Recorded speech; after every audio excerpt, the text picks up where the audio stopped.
ओम शांति।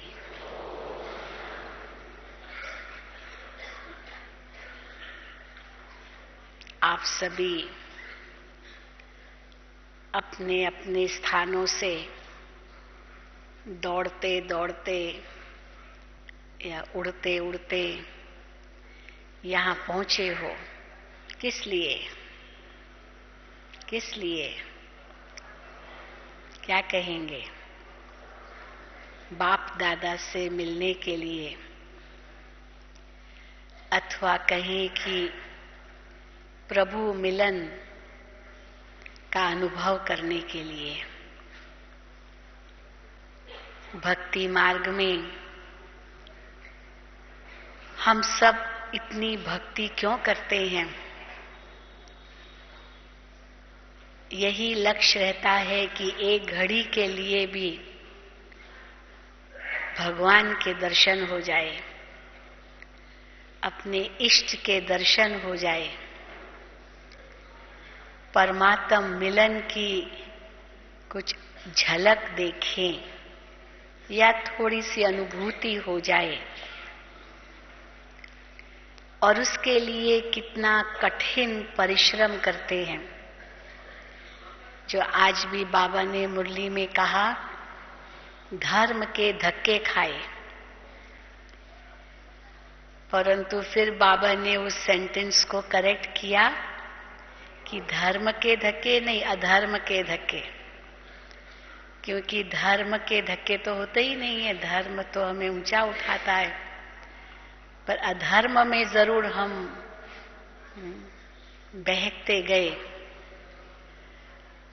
और समझा जरूर कि हम ईश्वर के नजदीक जाएं, परंतु नजदीक जाने की बजाय और ही दूर होते गए।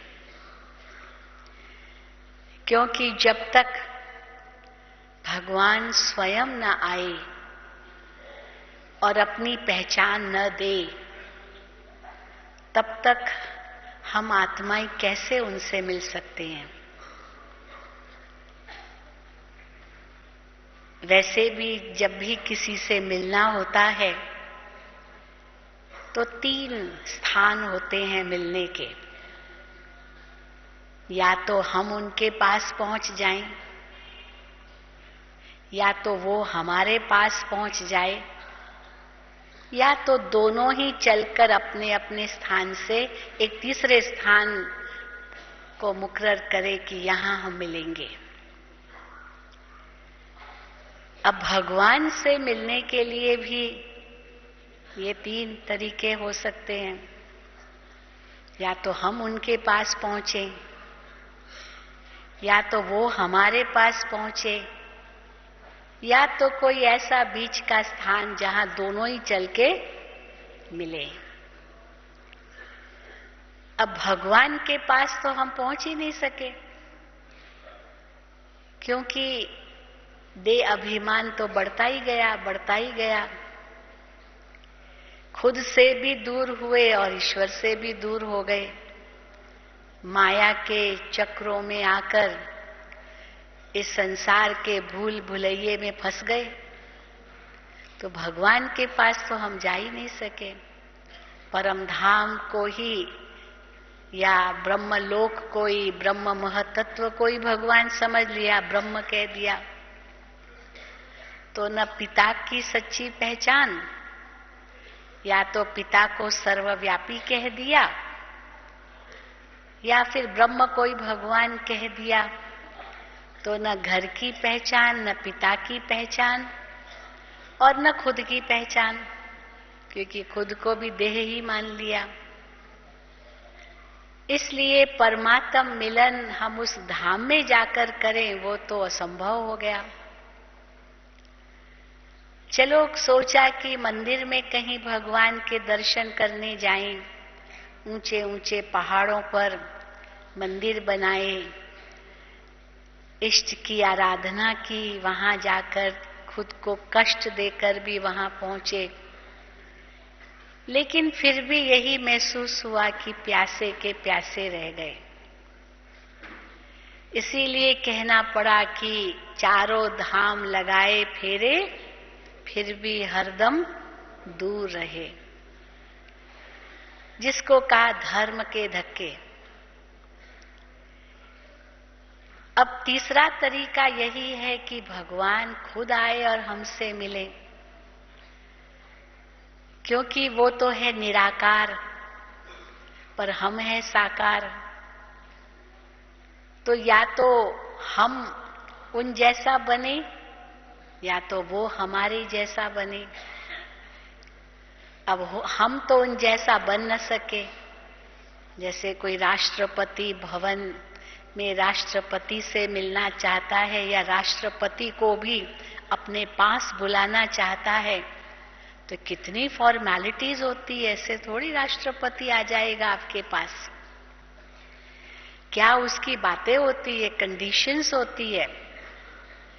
कुछ ऐसा कुछ नाम किया हो, कुछ ऐसी बात हो, तब फिर सोचा जाता है कि हाँ राष्ट्रपति आपके पास आ सकता है। तो दुनिया में कोई बड़ा व्यक्ति किसी के पास जाए उसके लिए भी बहुत मेहनत होती है। तो यही समझा भगवान यहां कैसे आएगा। या तो फिर ये सोच लिया कि भगवान आएगा जरूर क्योंकि हम तो नहीं जा सकते, पर पता नहीं किस वेश में आ जाए। इसीलिए कहावतें प्रसिद्ध हो गई कि पता नहीं किस वेश में आ जाए भगवान। फिर अनेक प्रकार के अवतार मान लिए कि भगवान इस अवतार में आया, इस अवतार में आया। ये समझ लिया 24 अवतार कह दिए, कच्छ अवतार, मत्स्य अवतार, वारा अवतार, न जाने कितने अवतार कह दिए। अब किस रूप में आएगा अभी वो भी पता नहीं। तो इसीलिए उसी उधेड़ बुन में ही हम रहे। और हम साकार में और वो निराकार है तो जरूर हमारे जैसा ही वेश धारण करना पड़े तभी तो वो आए, क्योंकि हम तो उन जैसा बन न सके। तो अगर हमारे जैसा बने तो किस रूप में आए। अवश्य मनुष्य तन चाहिए। जो बाबा कई बार मुरलियों में कहते हैं कि मान लो भगवान कच्छ अवतार के रूप में आए, कछुए के रूप में आए। अब कछुए की भाषा कौन समझे। मत्स्य अवतार में आए, मछली के रूप में आए तो मछली की भाषा कौन समझे, क्योंकि उनको तो ज्ञान देना है। तो कछुओं को या मछलियों को तो ज्ञान नहीं देगा ना, मनुष्यों को ही ज्ञान देना है। मनुष्यों का ही उद्धार करना है। मनुष्यों का ही पतन हुआ है, तो जिसका पतन हुआ है उनका ही उद्धार करना है। हाँ, पशु पक्षियों का भी पतन तो हुआ है, सब कुछ हर चीज का पतन हुआ है, प्रकृति का भी पतन हुआ है। लेकिन इस सारे जितने भी रूपों का पतन हुआ है उन सब का बीज तो मनुष्य है। तो अगर सबका उत्थान करना है तो मनुष्य का पहले उत्थान करना पड़े तो सबका अपने आप हो जाएगा। जैसे पेड़ को पानी देना है तो पत्ते पत्ते को तो नहीं देंगे, बस बीज को दे दो, जड़ों को दे दो, मिल जाएगा पत्तों को अपने आप पानी। तो मनुष्य तो बीज है। मनुष्य के उत्थान से विश्व का उत्थान होता है और उनके पतन से विश्व का पतन होता है। तो जरूर मनुष्य तन में आना पड़े। अब फिर आगे प्रश्न उठता है किसके तन में आए। 600 करोड़ आत्माएं, उनसे भी अधिक आज दुनिया की आबादी बन गई है। किसके तन में आए। वो परम पवित्र परमात्मा किसके तन में आए। जब हम कहते हैं वो ब्रह्मा तन में आते हैं तो कई लोगों के मन में प्रश्न उठते हैं इनके तन में ही क्यों। तो बाबा हंसी हंसी में कह देते हैं अच्छा, जिसके भी तन में आएंगे उसके लिए भी यही प्रश्न उठेगा, इनके तन में क्यों। है ना, जिसके भी तन में आए। तो प्रश्न तो उठेगा ही, क्योंकि इतने को बीच में इनके ही तन में क्यों? तो फिर उनका भी राज समझाते हैं कि बहुत जन्मों के अंत के जन्म के भी अंत में मैं आता हूं, तो किसके बहुत जन्मों के अंत का अंत होगा जन्म का? तो वो कौन सी आत्मा होगी? जो प्रथम आत्मा होगी, जो सतयुग के आदि में आई होगी। और उन जन्मों को इंसान तो जानता नहीं, वो खुद भी आत्मा नहीं जानती, तो ये तो भगवान ही जानते हैं। इसीलिए शिव बाबा ने जिस तन को मुकर्रर किया उसका भी परिचय दिया कि ये आत्मा आदि से लेकर अंत तक पाठ बजाती है। पहले नंबर की देवता, पहले नंबर का भक्त और पहले नंबर का मनुष्य। वही पूज्य सो पुजारी बनता है। तो फिर कई और प्रश्न उठ सकते हैं कि ये तो गृहस्थी था, भगवान तो परम पूज्य गृहस्थी के तन में आए, किसी बाल ब्रह्मचारी के तन में आता, क्या किसी सन्यासी के तन में आता जो इतना पवित्र हो? ये तो पवित्र नहीं था, रचना रची थी, परिवार था। फिर उसका भी शिव बाबा उत्तर देते हैं कि मुझे तो प्रवृत्ति मार्ग स्थापन करना है। प्रवृत्ति मार्ग स्थापन करने के लिए जरूर मुझे कोई प्रवृत्ति वाला ही चाहिए, जो अनुभवी हो। कोई बाल ब्रह्मचारी हो मान लो, उसको क्या पता गृहस्थी का अनुभव?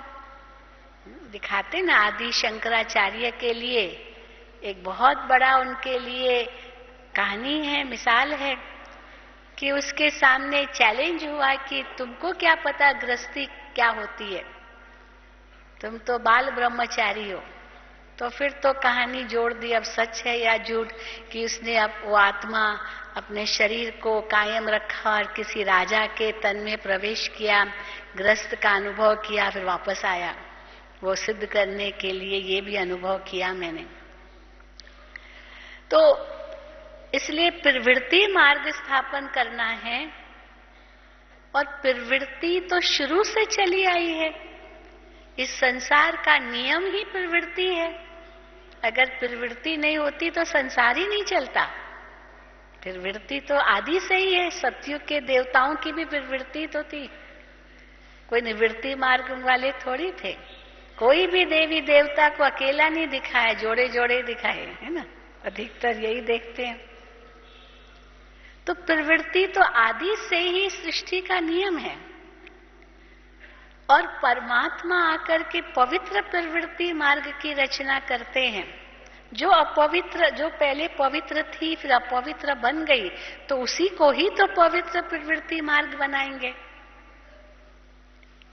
तो इसलिए अनुभवी रथ भी चाहिए, प्रवृत्ति वाला भी चाहिए।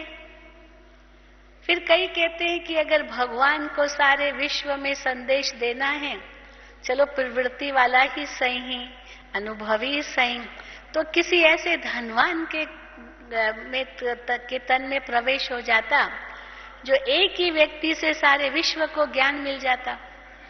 या किसी ऐसे बड़े व्यक्ति, अमेरिका का राष्ट्रपति सही, उसका एक शब्द भी दुनिया की न्यूज बन जाती है। हाँ, एक शब्द केवल वो कहता है, वो दुनिया की न्यूज बन जाती है। अभी भी कल अमेरिका के राष्ट्रपति ने ऐसे शब्द कह दिए, इतनी बड़ी न्यूज बन गई। क्या उसने कह दिया? अमेरिका के युवकों को कहा कि अगर आप लोग मेहनत नहीं करेंगे तो भारत के और चीन के लोग आपसे आगे चले जाएंगे, अमेरिका पीछे रह जाएगा। ये उसके शब्द थे। तो इसीलिए आप लोग करो, नहीं तो भारत और चीन ये सारे विश्व के से ऊंचे चले जाएंगे, अमेरिका पीछे रह जाएगा। इतनी बड़ी न्यूज बन गई कि राष्ट्रपति अमेरिका का भी डर रहा है भारत और चीन से क्योंकि इतनी विशाल शक्ति है इन दोनों देशों में।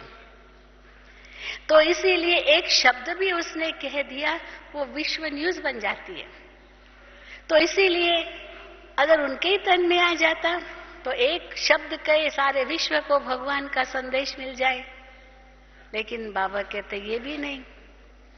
एक ऐसा पद्मपति के तन में आ जाए, बिल गेट्स, जिसने माइक्रोसॉफ्ट बनाया, इतना धनवान वो, एक व्यक्ति ही सारे धन लगा करके विश्व में भगवान का संदेश दे दे। लेकिन बाबा कहते वो भी नहीं, क्योंकि जो सतयुग के देवी देवताएं हैं वो इस समय तो साधारण है, गुप्त है, न कोई राजाई है न कोई पद है, ना उस रूप से तो नहीं है, और न इतने कोई ऐसे पद्मपति है, साधारण है। और एक एक के पाई पाई के, फुरी फुरी से, जिसको बाबा कहते बूंद बूंद से सागर बनना है, सबका सहयोग से ही इस सृष्टि को पावन करना है, इस सृष्टि को सतयुग बनाना है। एक एक का सहयोग चाहिए, तभी तो राजाई स्थापन होगी। एक ही व्यक्ति सब कुछ कर लेगा तो राजाई कैसे स्थापन होगी? किंगडम, राजाई के लिए तो सब चाहिए। तो इसलिए कई प्रकार के लोग प्रश्न करते हैं, ऐसा क्यों नहीं, ऐसा क्यों नहीं? तो फिर बाबा सबका उत्तर भी देते हैं कि मैं किसके तन में प्रवेश करता हूं और किसको मैं अपना माध्यम बनाता हूं। तो हम सब वो भाग्यशाली आत्माएं हैं जिन्होंने परमात्मा को पहचाना, उनके माध्यम को भी पहचाना, और उनके द्वारा हम मिलन का अनुभव करते हैं। आप कहेंगे अब तो गुलजार दादी माध्यम है, लेकिन माध्यम तो ब्रह्मा बाबा ही है। गुलजार दादी, उनका पाठ और ब्रह्मा बाबा के पाठ में बहुत अंतर है। ब्रह्मा बाबा तो बाप है, मां का भी उनका पाठ है, और बाकी हम सब आत्माएं तो भाई बहनें हो गए। लेकिन अभी भी यही कहेंगे कि शिव बाबा ब्रह्मा बाबा के द्वारा ये ज्ञान राजयोग सिखाते हैं। आज भी बाबा ने मुरली में कहा कि बाबा कहीं जाते हैं, क्योंकि बाबा ट्रैवलिंग तो करते थे ना, बॉम्बे जाते थे, कानपुर गए, दिल्ली गए, बाबा जाते थे। और बाबा ने कभी भी प्लेन में सफर नहीं किया, मम्मा ने जरूर किया, लेकिन ब्रह्मा बाबा हवाई जहाज में कभी नहीं चढ़े, ट्रेन में ही जाते थे। तो बाबा समझो स्टेशन पर उतरे, वहां तो भीड़ होती है, और बाबा के बच्चे मिलने के लिए आते थे, तो लोग पूछते थे ये कौन है आपका, ये कौन है? तो बाबा ने इसका भी उत्तर दिया कि आपको ये बाप दादा है, बाप दादा है, क्योंकि केवल ये ब्रह्मा बाबा तो नहीं, शिव बाबा इनमें प्रवेश है, तो बाप दादा है। फिर पूछेंगे बाप दादा क्या होता है? तो ये हम लोगों का कोड वर्ड है, बाप दादा। कोई भी व्यक्ति ऐसे नहीं कहेगा बाप दादा, वैसे कहेंगे, दुनिया में कहते हैं बाप दादा की प्रॉपर्टी, ऐसे बोलते ना, बाप दादा की प्रॉपर्टी है ये। पर ये बाप दादा है, एक में दो कंबाइंड है, और अभी तो कहेंगे एक में तीन कंबाइंड है। शिव बाबा, ब्रह्मा बाबा और गुलजार दादी की भी तो आत्मा है। लेकिन गुलजार दादी की आत्मा को बाबा जैसे सुला देते हैं, मर्ज कर देते हैं उनके संस्कार, और कार्य तो बाप दादा ही करते हैं। तो इसीलिए जब हम कहते हैं बाप दादा, तो ये हम लोगों का कोड वर्ड है। बाप और दादा, दादा के दो अर्थ हो जाते हैं। एक दादा माना ग्रैंडफादर, पिता का पिता, और दूसरा दादा माना बड़ा भाई। सिंधी भाषा में, बंगाली भाषा में, कई भाषाओं में बड़े भाई को दादा कहते हैं। तो इसी प्रकार ब्रह्मा बाबा हमारा बड़ा भाई हो गया, आत्मा के नाते से तो भाई है, क्योंकि वो भी शिव बाबा का बच्चा, हम भी शिव बाबा के बच्चे। और दूसरे हिसाब से शिव बाबा हमारा दादा हो गया, ग्रैंडफादर हो गया, और ब्रह्मा हमारा बाप हो गया, पिता हो गया, अलौकिक पिता के रूप में है, जिसके मुख से हम सब रचना रची है। तो जब हम ये कोड वर्ड इस्तेमाल करते हैं, हम बच्चे ही जानते हैं बाप दादा। तो जब शिव परमात्मा आए तो किस तन का आधार ले वो भगीरथ, वो भाग्यशाली रथ। तो हमारे सामने वही अनुभवी मूर्त आत्मा ब्रह्मा बाबा, जिसने एक ही जीवन में सारे अनुभव किए। बाबा कई बार अपना अनुभव सुनाते हैं कि बचपन में तो जन्म तो उनका एक गांव में हुआ था, गांव में, हैदराबाद सिंध, फिर भी वो छोटा शहर था। कराची तो बहुत बड़ा था, हैदराबाद छोटा सा शहर था। उस छोटे से शहर के भी एक गांव में बाबा का जन्म हुआ था, लौकिक में। और उनका जो पिता था वो एक स्कूल में हेडमास्टर था, प्राइमरी स्कूल का हेडमास्टर था, प्राइमरी स्कूल। लेकिन बाबा को पढ़ाई का जरा भी शौक नहीं था, जरा भी शौक नहीं था। बाबा कई बार बताते कि उनको यही था, मेरा पिता तो हेडमास्टर है, तो कुछ भी मैं पढ़ाई वढ़ाई नहीं भी करूंगा तो भी पिता मेरा पास कर देगा मुझे। ये उनको बाबा को था, इसलिए पढ़ने का जरा भी शौक नहीं था। तो इसीलिए बाबा जैसे कहते, श्री कृष्ण को गांव का छोरा दिखाया है ना, गांव का छोरा, वो गाय चराने जाता है, इस प्रकार श्री कृष्ण को दिखा दिया है। गैया चराने वाला, गांव में रहने वाला, जंगल में घूमने वाला। तो बाबा साकार में बचपन में ऐसे ही थे। लेकिन उस स्थिति से कहाँ, गरीब बिल्कुल गांव का बच्चा जो पढ़ाई वढ़ाई में तो क्या शौक रखेगा, और कहां से कहां पहुंच गया एक जन्म में। तो कैसे शिव परमात्मा ने उनको चुना और उनके माध्यम से अपनी पहचान दी, जो स्वयं बाबा को भी समझ में नहीं आया कि ये कौन सी शक्ति काम कर रही है। शिव बाबा की भक्ति तो बाबा करते नहीं थे, बाबा तो विष्णु की भक्ति करते थे। ये भी राज था ड्रामा के अंदर कि आप ही पूज्य, आप ही पुजारी, अर्थात वही आत्मा इतनी पूज्य, फिर अपने ही पूज्य स्वरूप की पूजा करते थे। तो शिव बाबा के भक्त नहीं थे ब्रह्मा बाबा।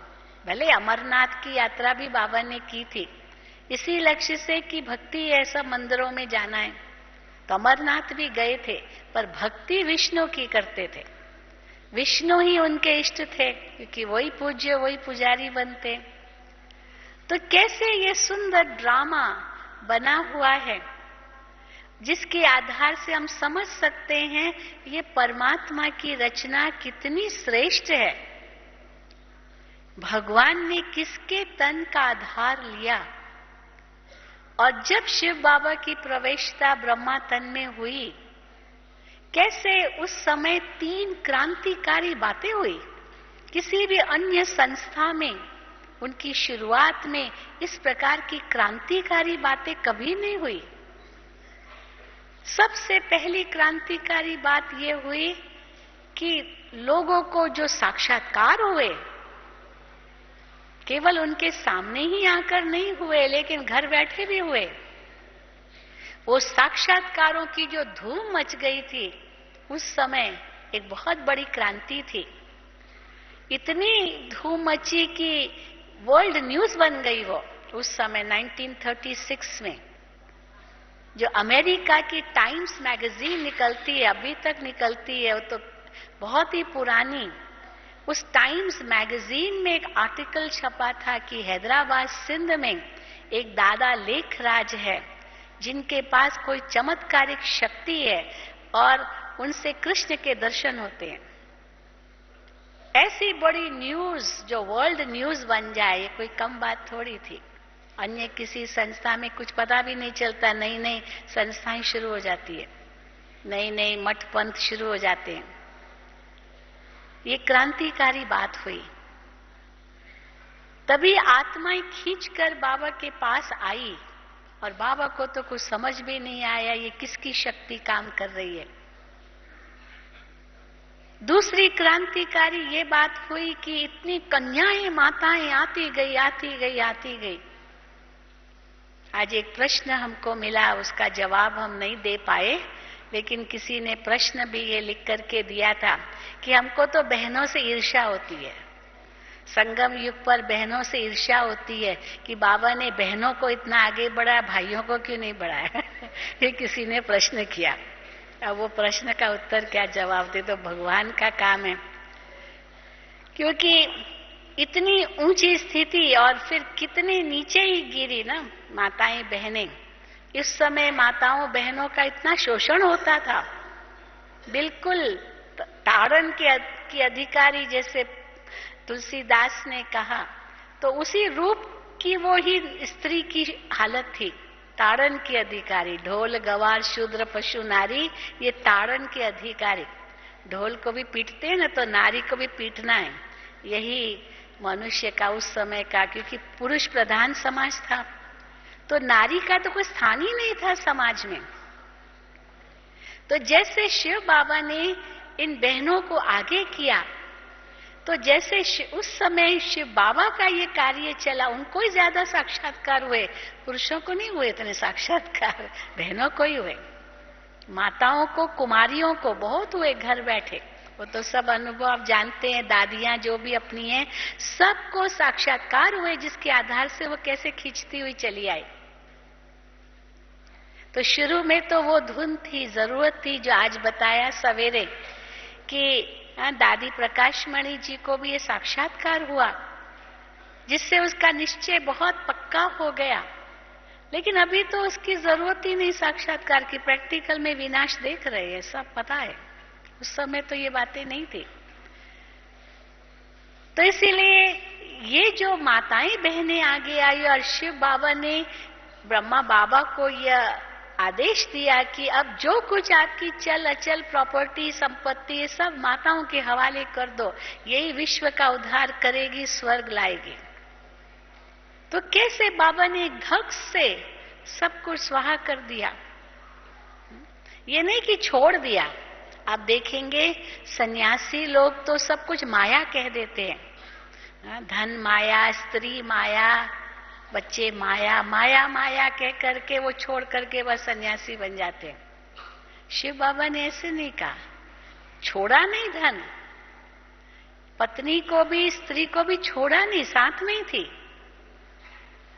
बच्चों को भी छोड़ा नहीं, सब साथ में ही थे। लेकिन जो संपत्ति वो भगवान की संपत्ति, यही निश्चय करके माताओं बहनों के हवाले कर दी, और खुद भी उनके, यानी हम भी माताओं बहनों के आधार पर चल रहे, अपना जीवन समर्पित कर दिया माताओं बहनों को। इसलिए मम्मा को आगे रखा, लीडर वही थी, कुमारी थी, और प्रॉपर्टी तो सारी बाबा की थी। मम्मा तो एक पैसा भी नहीं लाई, एक पैसा होता है ना घर से, वो भी नहीं लाई। जिन कपड़ों में आई उन्हीं कपड़ों में समर्पित हो गए, सब कुछ बाबा ने दिया। केवल साक्षात्कार ही नहीं भाई मम्मा ने नहीं किया, परंतु कुछ धन भी नहीं लाई, क्योंकि बहुत धनवान नहीं थी, गरीब थे।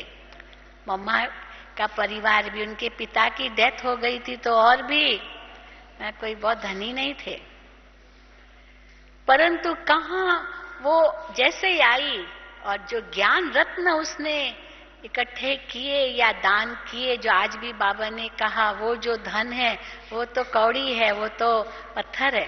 हीरे जवाहरात क्या, रुपए क्या है, कागज है, और हीरे जवाहरात सोना चांदी ये पत्थर है ना, मेटल है, और क्या है।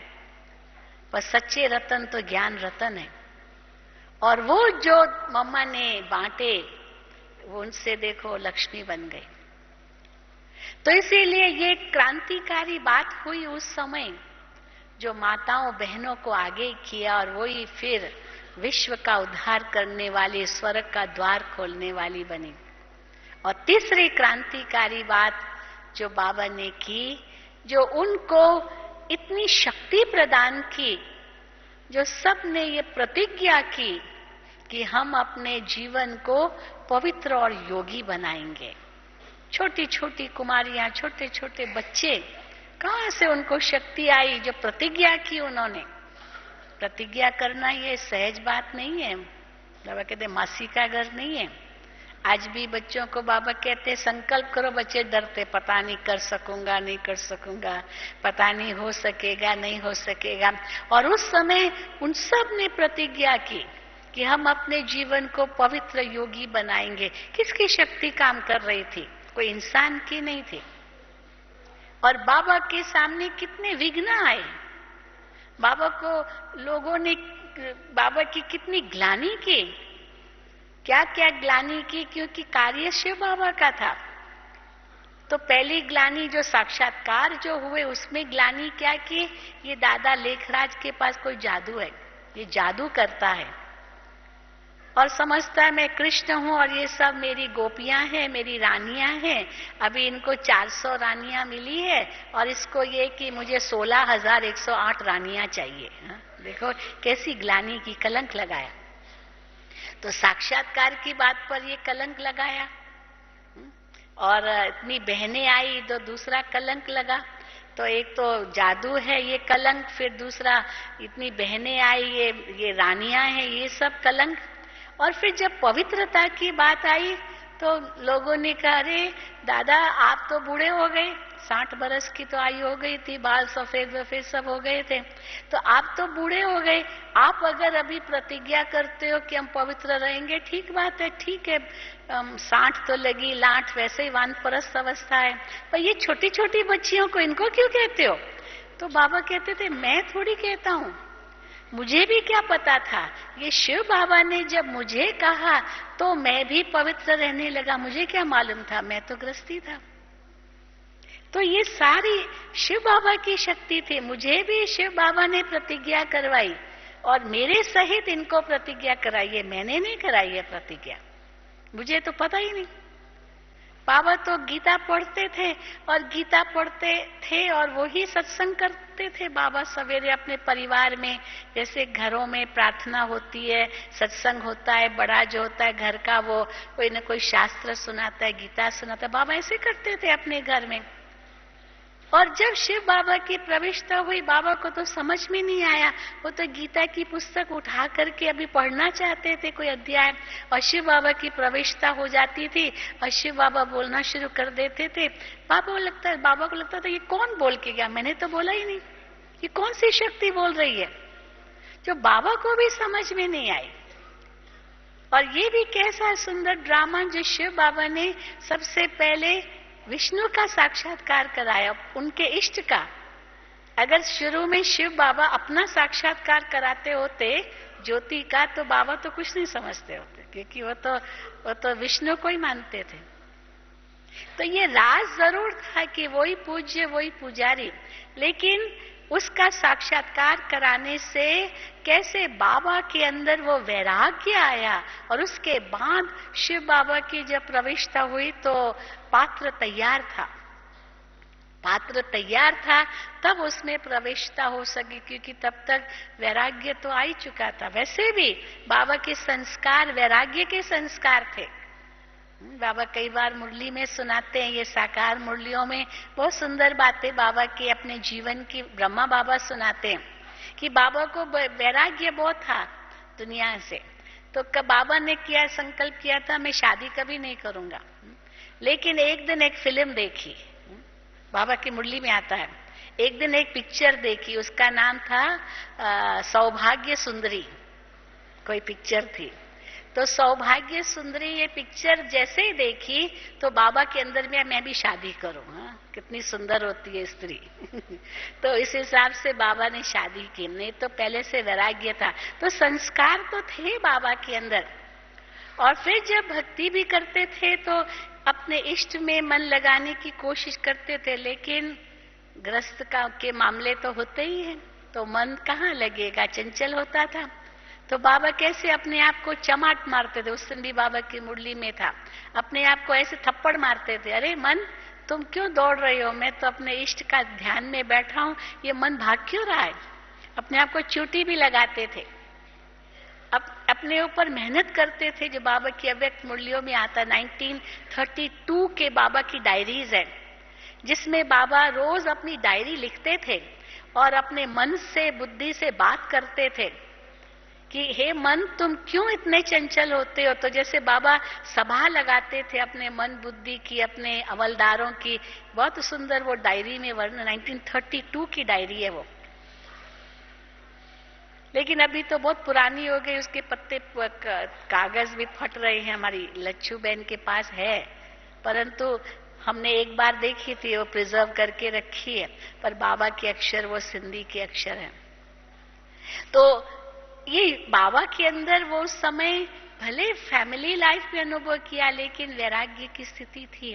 तो इतनी ऊंची स्थिति भगवान ने जैसे ऐसे माध्यम को चुना जिसने सारा अनुभव संसार का सब कुछ कर लिया था।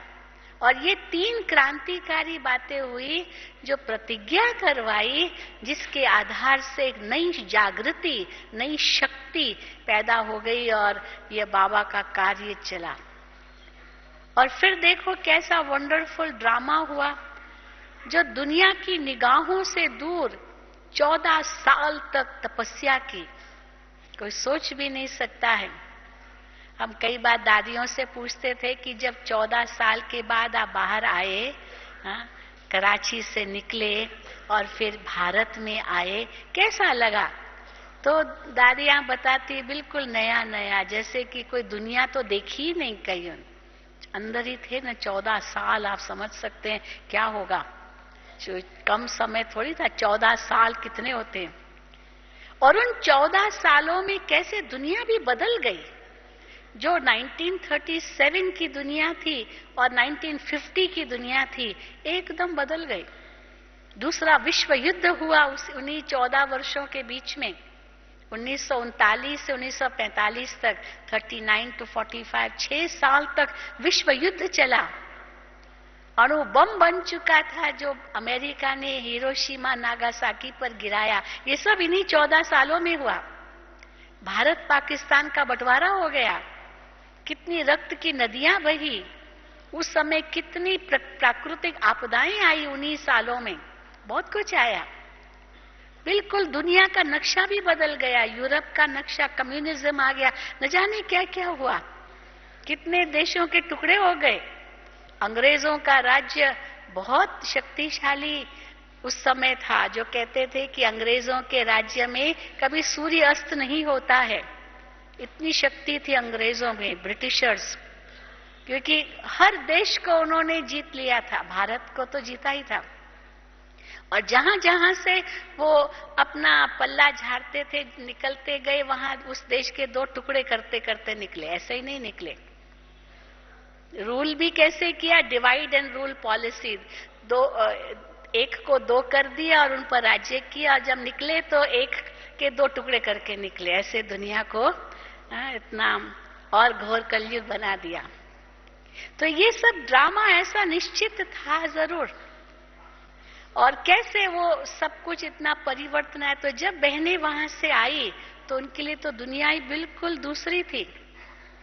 पर जब भारत में आए, क्योंकि ये शिव बाबा का ही आदेश था कि पहाड़ पर जाना है, पहाड़ पर, तो ये माउंट आबू का पहाड़, जैसे बाबा ने उनको डायरेक्शन दिया, जहां से तुमको अंत में विश्व में शांति के प्रकंपन फैलाने हैं।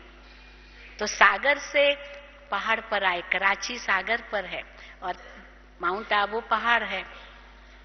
तो सागर से निकल पहाड़ पर पहुंचे। तो कैसे बाबा ने उस समय उन बहनों में इतनी शक्ति भरी।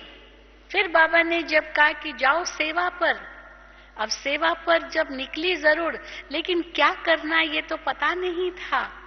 तो ये भी शिव बाबा की कैसे मदद थी कि जहां जहां ये बहनें भाषण करती थी, वहां वहां उन लोगों को जो सुनते थे, उनको बहनों से देवी के साक्षात्कार होने लगे। देवी के मनोहर दादी बहुत सुंदर कहानियां सुनाती थी। मेरा ये सौभाग्य रहा है कि मैं मनोहर दादी के साथ रही हूँ मधुबन के अंदर। जब भी मनोहर दादी के पास हम जाते थे, कोई न कोई ऐसी सुंदर मिसाल कहानी सुनाते थे। इतने भरे हुए हमारे पास दादियों का सुना हुआ है, जो मुझे जैसे ये बाबा का वरदान मिल गया कि कहानियां सुनाने का, क्योंकि मनोहर दादी की वारिस बन गई। ऐसे कई बार लगता है, मुझे अच्छा लगता है। तो कैसे ये जब बहनें निकली और मंदिरों में भाषण करना, नदी किनारे भाषण करना, सागर के किनारे भाषण करना, जहां जहां ये करती थी वहां लोग जैसे सुनते थे उनको इन बहनों से देवी का साक्षात्कार होने लगता था। तो ये कहती थी मैंने तो कुछ नहीं किया, हम तो खाली बाबा का निज ज्ञान दे रहे हैं। परंतु कैसे उनके पांव आकर के पड़ते थे और बेगरी पाठ था, लेकिन कैसे बाबा ने प्रकृति उनकी दासी कर दी और किस प्रकार सुंदर सुंदर सेवा केंद्र खुलते गए। विघ्न भी बहुत आए, क्योंकि इतना सहज थोड़ी है भगवान का कार्य, गुप्त भी है ना, कोई प्रत्यक्ष भी नहीं है, गुप्त भी है, पर साथ साथ शक्ति भी भरते रहते हैं। और जब बाबा मुरलियों में मुरली चलाते थे तो इतनी ऊंची ऊंची बातें करते थे, जैसे पिछली बार परसों की मुरली में भी था, बच्चे देखना तुम बहुत मकान बनाने पड़ेंगे, इतने बच्चे आएंगे, माउंट आबू से आबू रोड तक क्यों लगेगी, ये होगा वो होगा। तो जब बाबा उस समय मुरली चलाते थे, आप सोचो ये संस्था कितनी छोटी थी, वो हिस्ट्री हॉल ही था केवल जहां बाबा ये मुरली चलाते थे। और उस समय केवल 15-20 लोग ही मधुबन में रहते थे, ज्यादा बाबा बहनों को मधुबन में रखते ही नहीं थे।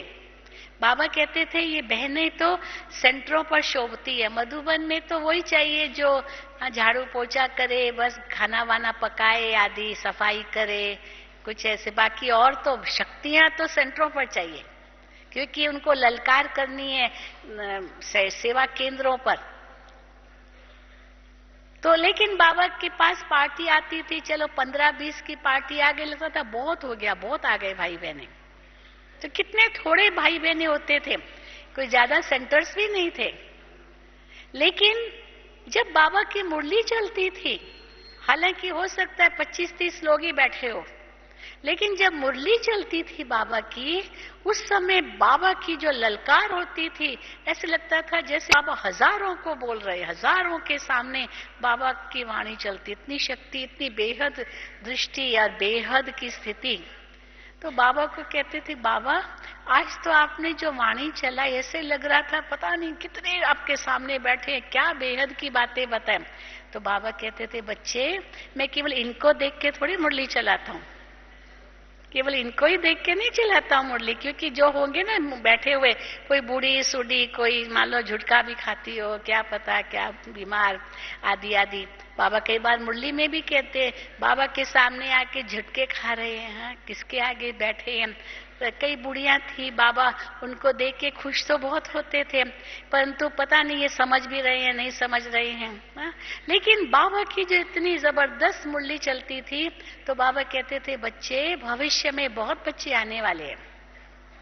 तो संकल्प से कैसे बाबा ने आप सबका आह्वान किया। आप सब महसूस करते हो कि संकल्प से बाबा ने हमको यहाँ बुलाया है, महसूस करते हो? हाँ, होता है महसूस कि नहीं? हाँ? आप सब बाबा की संकल्प की रचना हो। वैसे भी ब्रह्मा के लिए कहते हैं 2 प्रकार की रचनाएं। एक तो कहते हैं ब्रह्मा जी के मुख से मनुष्य हुए, रचना रची, ब्राह्मण पैदा हुए मुख से। लेकिन ब्रह्मा के लिए ये भी कहते हैं कि ब्रह्मा को संकल्प उठा कि मैं एक से अनेक हो जाऊं। संकल्प उठा कि रचना रचनी है, तो एक से अनेक, बस संकल्प किया और एक से अनेक हो गए। तो संकल्प की रचना माना मुख की रचना, संकल्प की रचना मुख से तो वाणी चलाई।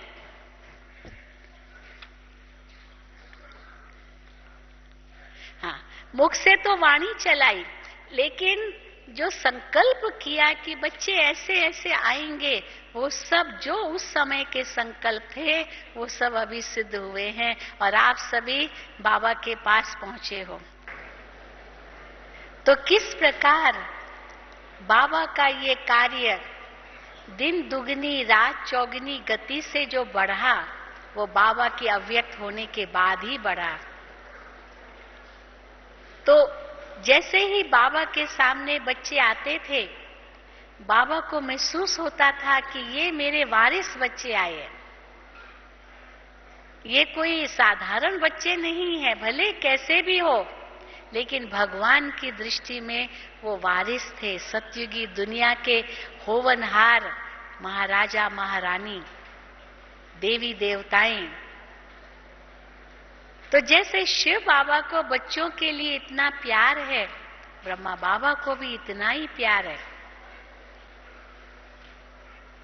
और 33 वर्ष 1937 से 36 से 69 तक हम कहेंगे, 33 वर्ष शिव बाबा ने साकार ब्रह्मा बाबा के द्वारा पाठ बजाया। और उसी समय बाबा की मुरलियों में कई बार आता था कि कैसे ब्रह्मा बाबा का अव्यक्त पाठ है, यही ब्रह्मा अव्यक्त बनता है।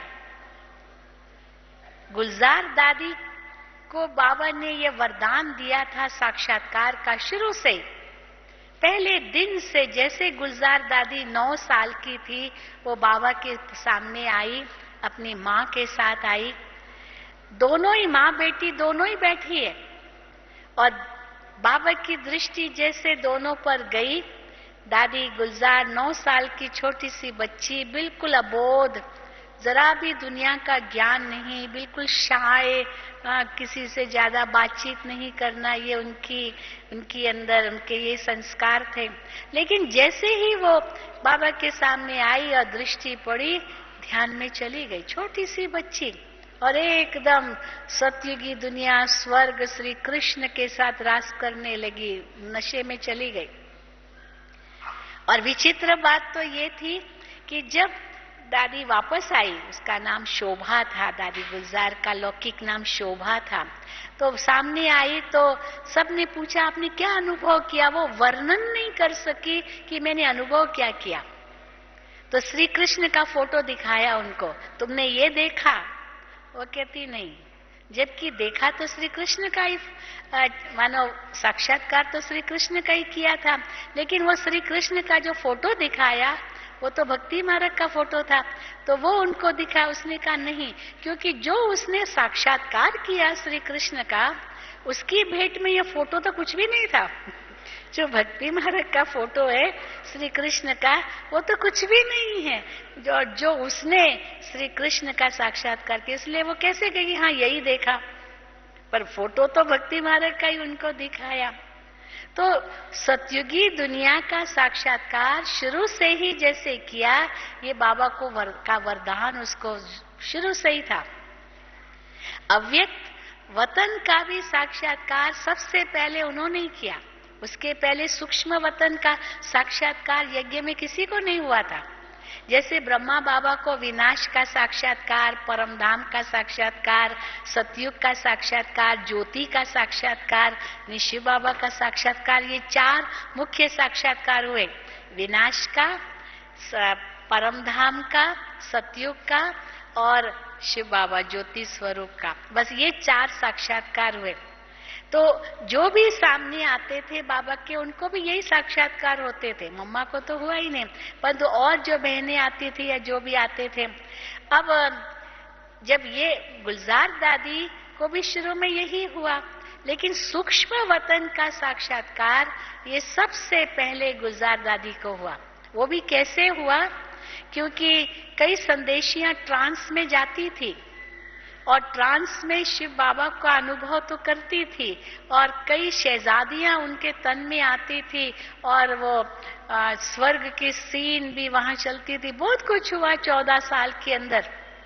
लेकिन ये अव्यक्त वतन का जो साक्षात्कार ये गुलजार दादी ने कैसे किया, वो कई बार दादी मनोहर दादी बताती थी कि उस समय जैसे ट्रांस मैसेज में संदेश आया कि 8-10 बहनें बिल्कुल 8 दिन के लिए मौन व्रत धारण करें और बिल्कुल सफेद भोजन करें, यानी सफेद भोजन, तला फला खट्टा मीठा ये सब, वो सब नहीं, सफेद साधारण सिंपल दाल भात सफेद भोजन वही करे, और बिल्कुल मौन में रहे और सारा दिन जैसे योग में रहे।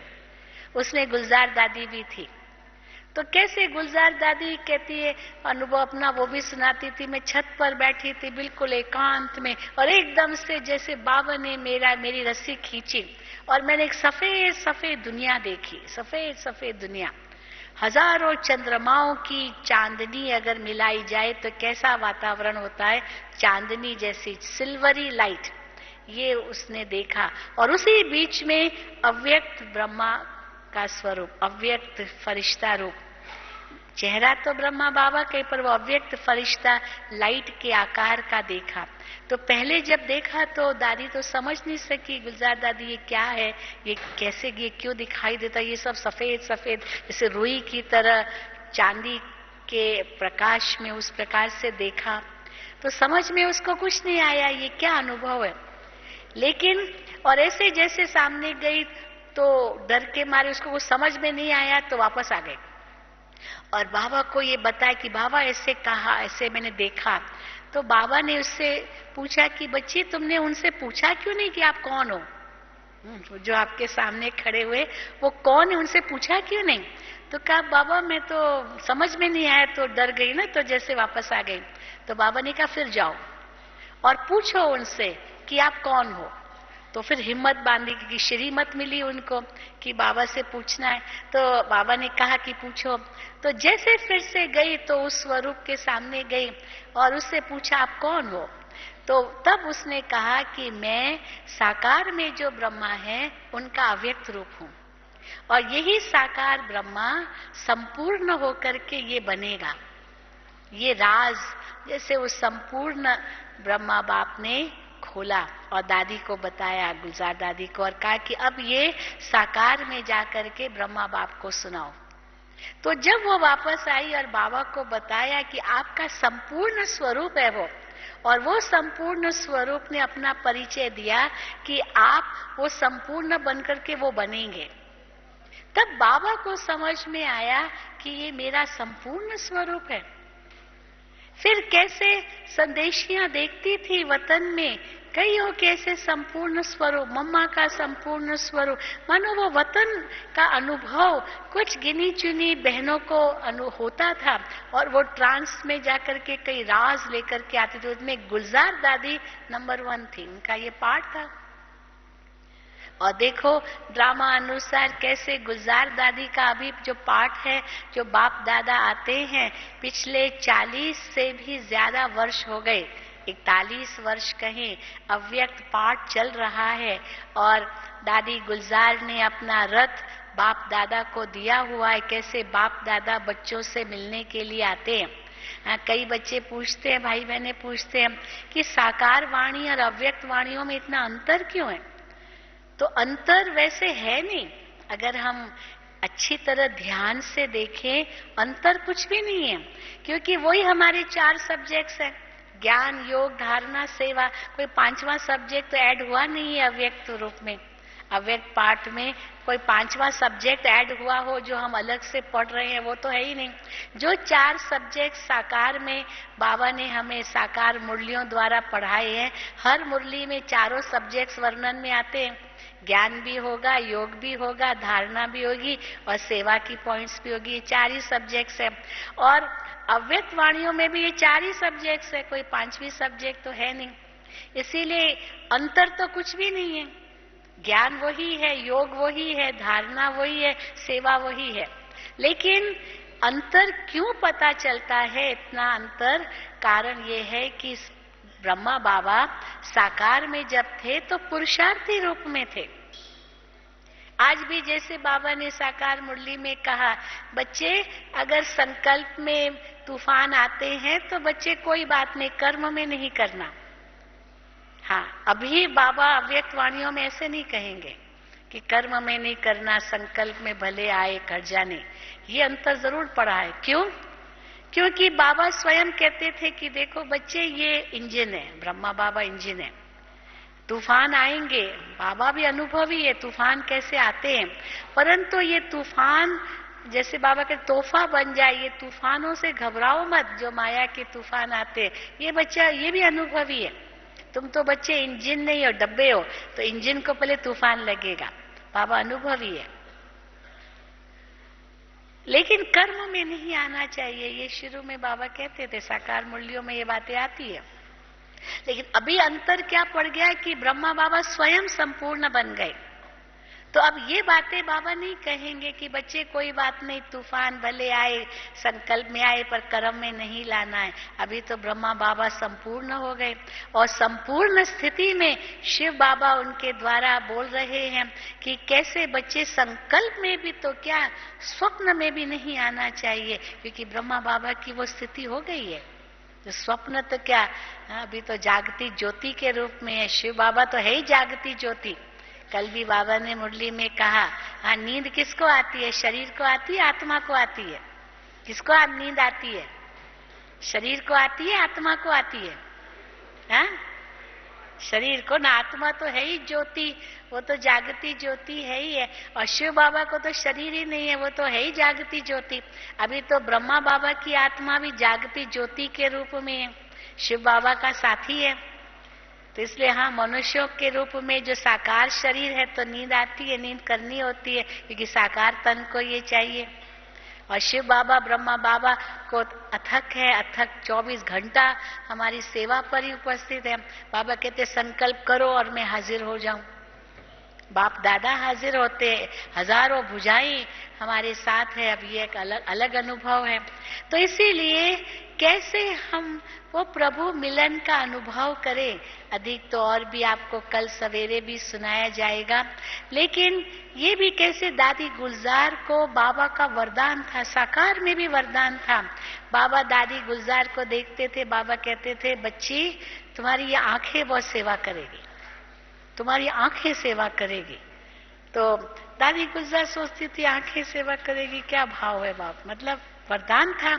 लेकिन अभी महसूस होता है कि जैसे बाप दादा आते हैं तो हम सब किसके प्यासी होते हैं, किसके प्यासी होते हैं? हा? बाप दादा की दृष्टि के। तो ये है तो गुलजार दादी की आंखें न, रथ तो उनका है, शरीर तो लोन पर लिया हुआ है शिव बाबा और यानी ब्रह्मा बाबा, बाप दादा ने। तो ये क्यों अंतर पड़ गया? क्योंकि ब्रह्मा बाप संपूर्ण हो गए। तो संपूर्ण होकर जो वाणी होगी वो तो अलग ही होगी। वो कैसे होगी? जो साकार में होगी। साकार में तो बाबा अपने पुरुषार्थ की बातें भी बताते थे कि बच्चे मैं भोजन करने बैठता हूँ तो संकल्प करता हूँ कि मैं पूरा टाइम शिव बाबा को याद करूंगा, लेकिन जैसे 2 गिरई खाई फिर भूल जाता हूँ। फिर बाबा कहते जिसके माथे मामले उसको नींद कैसे आए।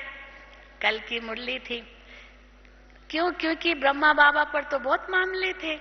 कितने बाबा के बच्चे, कितने सेंटर्स, कितनी बातें होती होगी। हर सेंटर की अपनी कोई समस्या होगी, कोई विघ्न होगा, बच्चों की के विघ्न, स्थान का विघ्न, कई बातें होती। आज एक व्यक्ति को मान लो 4 दुकान होते हैं, एक बिजनेसमैन है, 4 उसको दुकान है, केवल 4 ही दुकान है, और वो चारों दुकानों की अलग अलग समस्याएं होगी। वहां जो उनके नौकर होंगे, काम करने वाले, उनकी अपनी समस्याएं होंगी, गवर्नमेंट के साथ वो समस्या होगी, कईयों की बातें होगी। तो वो सब जो मालिक है उसके सामने तो बातें आएंगी ना। तो 4 दुकान संभालने वाले को भी नींद नहीं आती। आज किसको 4-5 बच्चे हो, हर एक बच्चे की अपनी अपनी समस्या, तो पिता को नींद कहाँ आएगी? 5 बच्चों की समस्याएं हैं। बेटे की समस्या, बेटियों की समस्या, फिर वो शादी करके गई तो उनके ससुराल की समस्या, पिता को तो मिलती है ना। तो बाबा के सामने कितनी बातें आती होगी।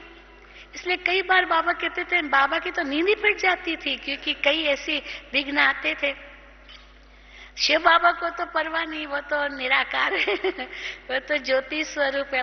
जो बाबा कई बार कहते थे, गुड़ जाने गुड़ की गोथरी जाने, गुड़ कितना मीठा है वो गुड़ जानता है, और उसकी गोथरी जो उसकी थैली है वो जानता है। तो ब्रह्मा बाबा के सामने तो बातें आती थी। और बाबा पुरुषार्थी थे। कैसे बाबा उन विघ्नों को कैसे पार करते थे। बच्चे बाबा के विघ्न डालते थे, माया उनको आती थी, डिससर्विस करते थे, तो न्यूज तो बाबा को मिलती थी। तो परंतु जैसे बाबा अव्यक्त होते गए, न्यारे होते गए, संपूर्ण होते गए, तो लास्ट में हम लोगों ने अनुभव किया बाबा कैसे न्यारे बनते जा रहे, न्यारे बनते जाते हैं। बाबा के अंतिम जो 6 महीने थे 1968 के, वो 6 महीने इतने वंडरफुल थे।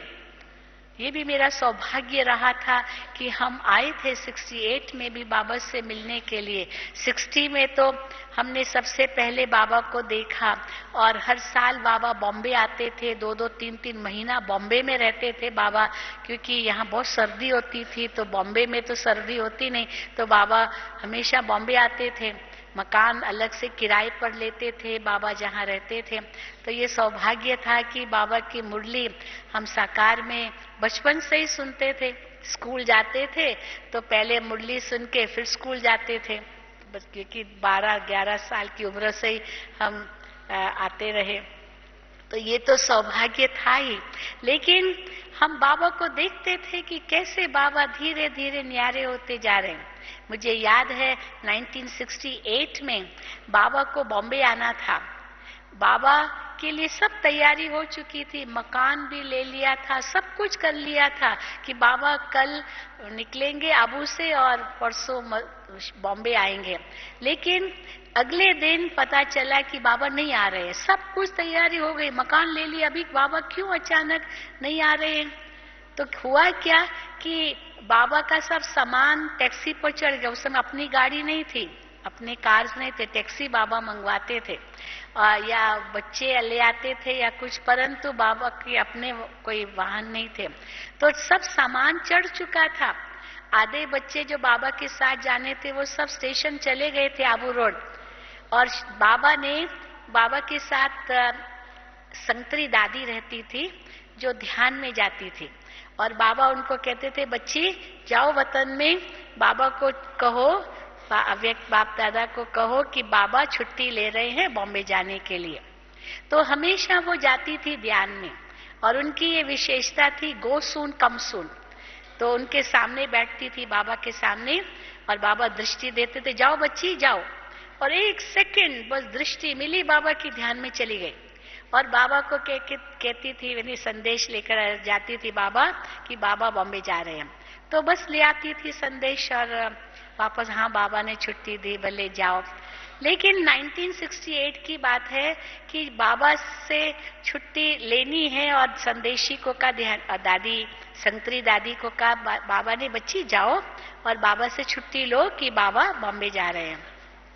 लेकिन जैसे वतन में गई तो देखा कि वो बाबा है ही नहीं वतन में। ढूंढती रही, बाबा ही नहीं है, बाबा दिखाई नहीं दे रहे, बाबा दिखाई नहीं दे रहे, कहाँ गए बाबा का ढूंढ करके आखिर वापस आ गई, क्योंकि बाबा दिखाई नहीं दे। छुट्टी किससे ले, बाबा वतन में दिखाई नहीं दिए। तो फिर मानो उसी समय जैसे फिर दूसरी संदेशी को भेजा, किसी को बाबा वतन में दिखाई नहीं दे, लेकिन उस समय जैसे उनको आभास हुआ कि बाबा हमें छुट्टी नहीं दे रहे हैं, बॉम्बे नहीं जाना है। तो अचानक न्यूज मिली मधुबन से कि बाबा नहीं आ रहे हैं। क्यों नहीं आ रहे? क्योंकि बाबा ने छुट्टी नहीं दी, शिव बाबा ने छुट्टी नहीं दी। तो सारा प्रोग्राम कैंसिल हो गया, पूरा का पूरा प्रोग्राम बाबा का कैंसिल हो गया कि शिव बाबा ने छुट्टी नहीं दी, बाप दादा ने, अव्यक्त बाप दादा ने छुट्टी नहीं दी। बस उसके बाद तो वो जो हम लोगों ने बाबा के अंतिम दिन देखे, कैसे बाबा सुनते हुए नहीं सुन रहे, देखते हुए नहीं देख रहे। वो लास्ट जो 6 महीने बाबा की मुरली चली, उसमें बाबा ने टावर ऑफ पीस कैसे बनना है, tower of silence, tower of might, tower of purity. Baba tower tower बहुत कहते थे, इसीलिए बाबा का जो यादगार स्थान बनाया है वो भी टावर, उसका भी नाम रखा है tower of peace, tower of might, tower of knowledge, tower of purity. क्योंकि बाबा ये मुरलियों में कहते थे, लास्ट की जो 6 महीने की मुरलियां थी। तो हम बाबा को देखते थे किस प्रकार बाबा न्यारे होते जा रहे। बाबा ज्यादा सुनना भी नहीं चाहते थे। मतलब कोई आकर के बाबा के आगे बहुत बोले, बाबा कहते थे बच्चे बाबा जानते हैं, बाबा जानते हैं, बस उनको फुल स्टॉप लग जाता था। तो ये महसूस होता था। और जिस समय बाबा व्यक्त हुए तो वो तो दृश्य ही न्यारा था। तो आप जानते 21 जनवरी को कैसे बाप दादा की पधरामणी गुलजार दादी में हुई, क्योंकि ये भी किसी को पता नहीं था कि आगे क्या होना है। और उस 21 तारीख को बाबा ने सारी बातें स्पष्ट की कि आगे ये कार्य कैसे चलना है, क्योंकि अव्यक्त वतन का तो ज्ञान था ही, अव्यक्त बाप दादा का भी ज्ञान तो था ही, वाणियों में तो सब कुछ स्पष्ट हो चुका था। बस अभी वो प्रैक्टिकल में हुआ। और कैसे बाप दादा ने उस समय कहा कि बच्चे अभी ट्रेनिंग प्रोग्राम्स रखो, कुमारियों की ट्रेनिंग, कुमारों की, अदर कुमारों की, युगलों की, टीचर्स की बठियां रखो, यही मधुबन में। नहीं तो मधुबन में कौन आएगा? बाबा से मिलने आते थे, बाबा साकार में, नहीं तो मधुबन में किस लिए आए? लेकिन ये बाबा जानते थे कि अभी कैसे मधुबन विश्व का लाइट हाउस बनना है, सारे विश्व की आत्माएं यहाँ आनी है, पर पहले उसके लिए तैयारी करनी थी। तो ब्रह्मा बाबा की उपस्थिति ने तो सारे मधुबन के वातावरण को पावरफुल तो बना ही दिया था। 4 जो बाबा कहते हैं पिलग्रिमेज प्लेसेस या यात्रा स्थान, 4 बाबा का कमरा, बाबा की झोपड़ी, बाबा का हिस्ट्री हॉल और टावर ऑफ पीस, शांति स्तंभ, ये जो बाबा के स्थान है, यात्रा स्थान, ये तो शक्तिशाली स्थान है ही है। और फिर और शक्तिशाली बनने के लिए, सारे विश्व की आत्माओं को आने के लिए फिर बाबा ने ये सब बठियां शुरू कराए, जो 69 से, जो अभी हम मुरलियां रिवाइज कर रहे हैं, अव्यक्त मुरलियां 69 की, 70 की, 71 की, ये सब अलग अलग ट्रेनिंग और बठियों के प्रोग्राम्स मधुबन में चले। और बाप दादा हर दूसरे तीसरे दिन आते थे गुलजार दादी के तन में, हर तीसरे चौथे दिन मानो बाबा आते थे, हर रोज भी आते थे, कभी हिस्ट्री हॉल में आते थे, कभी बाबा अलग कमरे में आते थे। और जो दादियां सब सेवा केंद्रों पर थी, बाबा ने सबको मधुबन में बुला लिया। 1950 में जब भारत में आए और माउंट आबू में आए तो 52 से बाबा ने सबको बाहर भेजा, सब दादियों को। और उसके बाद जब 69 में पाठ बदला तो सब दादियों को मधुबन में बुला लिया। ये भी कैसा वंडरफुल राज था। तो ये भगवान का कार्य किस रूप से चल रहा है और वो अनुभव हम सब करेंगे। आत्मा परमात्मा का मिलन दृष्टि के द्वारा होता है, वाणी के द्वारा होता है, टोली के द्वारा होता है। और बाबा कहते हैं ये 3 आपका अधिकार अंत तक आपको मिलना है। ये 3 अधिकार, कौन से अधिकार? दृष्टि, वरदान जो मुरली में मिलता है, और तीसरा टोली सबको मिलती है। ये तीनों ही अधिकार आप सबको प्राप्त होगा, कल भी प्राप्त होगा, जरूर प्राप्त होगा, क्यों नहीं? मुरली में तो मिलता ही है, परंतु बाबा कहते अभी जो तरीका है वो बदलता जाएगा। एक परिवार में किसको एक ही बच्चा हो तो उस अनुसार बच्चे को मिलता है, 4 बच्चे हो तो उस अनुसार मिलता है, 10 बच्चे हो तो उस अनुसार मिलेगा। अभी बाबा के सामने थोड़े बच्चे थे तो बाबा हर एक से अलग अलग मिल सकते थे। अभी हजारों बच्चे हैं, लाखों बच्चे हैं, तो बढ़ तो जाएगा ना। तो इसीलिए बाबा मुरली में ही सब वरदान दे देते हैं, ताकि मुरली के द्वारा ही आत्मा वरदान प्राप्त करके तृप्त हो जाए। वो फिर अलग विषय है कि मुरली से वरदान की अनुभूति हम कैसे अपने जीवन में लाएं। और फिर टोली भी सबको मिलती है, दृष्टि तो सबको ही मिलती है, इसलिए बड़े बड़े स्क्रीन लगा देते हैं, वे दूर बैठे कैसे देख सकते हैं। लेकिन जो संकल्प करते वो दृष्टि चाहे बाबा दूर भी हो तो भी हम ले सकते हैं। अंतिम व्यक्ति जो बिल्कुल लास्ट दरवाजे के कोने पर बैठा उसको भी अनुभूति हो सकती है, जो आगे वाले को अनुभूति नहीं हो सकती। यानी ये अपनी स्थिति पर निर्भर करता है कि हम उस निश्चय और नशे से किस प्रकार से बैठे हैं, प्लेन बुद्धि बनाकर बैठे हैं, आत्मस्थिति में बैठे हैं, बाबा से चात्रक बन करके लेने के लिए तैयार बैठे हैं। तो जहां भी हम होंगे हम वो अनुभूति अवश्य करेंगे, पर केवल इतना ही कि बुद्धि प्लेन हो और कुछ भी संकल्प न हो, बस लेना है। ये 63 जन्मों की भक्ति का फल भगवान हमको देने आए हैं, हमें वरदानों से झोली हमारी भर रहे हैं और मुझे भरपूर होना है, शक्तिशाली बनना है, बाबा से पूर्ण रूप से लेना है। यही संकल्प करके हम सभी कल प्यारे बाप दादा का अनुभव करेंगे। ओम शांति, ओम शांति, ओम शांति।